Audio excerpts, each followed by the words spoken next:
Hey, what is up, y'all? Welcome back to the next episode of the Money Revelation podcast. We're kind of on part three, really, of my journey here, and tell me you a little bit about my financial journey.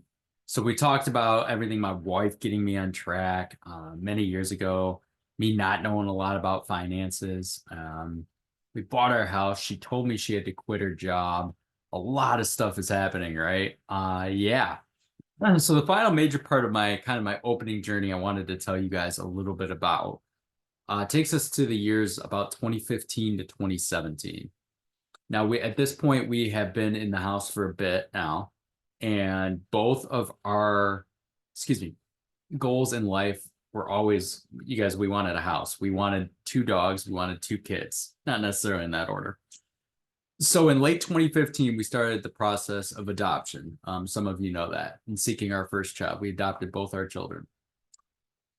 It's stressful, you guys. It is stressful adopting. The process is like a lot of paperwork, more than your mortgage. It's expensive as hell, and a lot of patience and waiting as well. So, yeah, you know, that's just for one kid. I mean, like we were going to do this another time. And when I say it's expensive as heck, you guys, I'm talking in the teens of money here. I'm talking 15 plus thousands of dollars. That's just for one kid. Like I said, it's wild.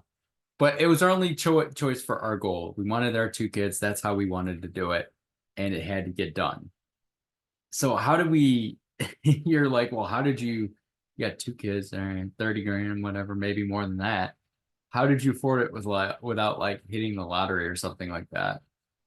Well, we saved and we saved harder and harder and harder and harder. And honestly, I can't really lie about it because my wife did have a beneficiary savings from one of her relatives that helped out a lot, but it still was really expensive up front, you guys, and for years to come, obviously.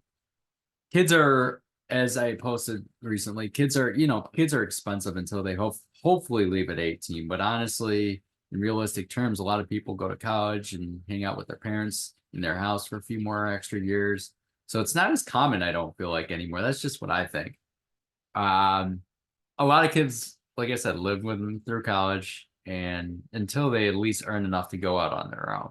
So something to think about. And then there's so much more, right? I mean, honestly, there's clothes, daycare, food, diapers, more clothes because they grow out of them within 6 months. I feel like eventually sports, possibly, which are expensive, cars, college. I mean, let's just keep listing it. Um, it's overwhelming when you sit there and really think about it. You, it's scary, everyone. It really is. Um, but after it's all said and done, we come to 2020 and we adopt our second child, Haley. Tony and Haley now we have, right? So tack on another bill, right? You can just do the math in your head, write it down, whatever you want to do, but we're getting there. But we're just joking. I'm just joking. It's not another bill. That's a little bit harsh, obviously. I wouldn't trade the world, honestly, for my family, for my children, anything like that. Um, but for a lot of you out there, this might hit home a bit more. Maybe, you don't have a bunch of savings just you know, laying around, right? Maybe you don't have, 20 grand laying around and you're saying, well, how can I afford that? And that was just kind of like the ending to my journey of I wanted to show you one, two, and three kind of thing of like where I started, how I was at the bottom, how I worked with my wife.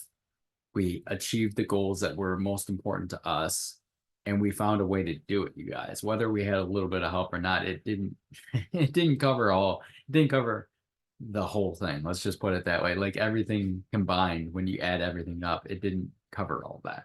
So we had to work hard together to kind of get on the same path and say, all right, well, these are our goals in the coming years, and the only way we're going to do this is by A, B, and C.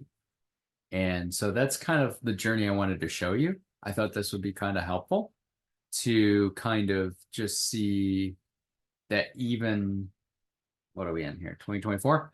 Yeah, even 13 years ago plus, this guy had no control of his finances, and I dug out from the bottom and I knew nothing.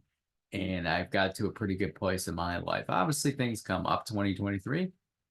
everybody had a rough year. I think something came up for everybody. If you had a great 2023 year financially and you just crushed it the whole year and not one car broke down or nothing happened to you financially, then praise to you. Praise to you.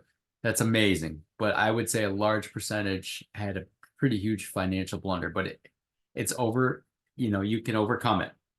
And that's what we're trying to do here in 2024 is I'm just trying to coach people up and say, hey, listen, I came from nothing.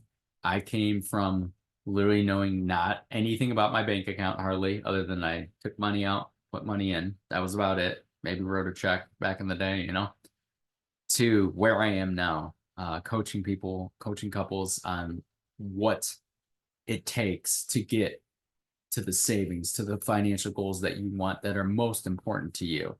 So that's kind of it. This was the third part of the episode.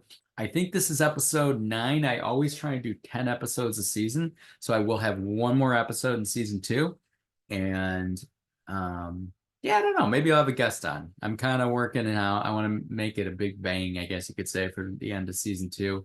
And then season 3 is going to be jam-packed with just a lot of good information, hopefully. So that's it. Yeah.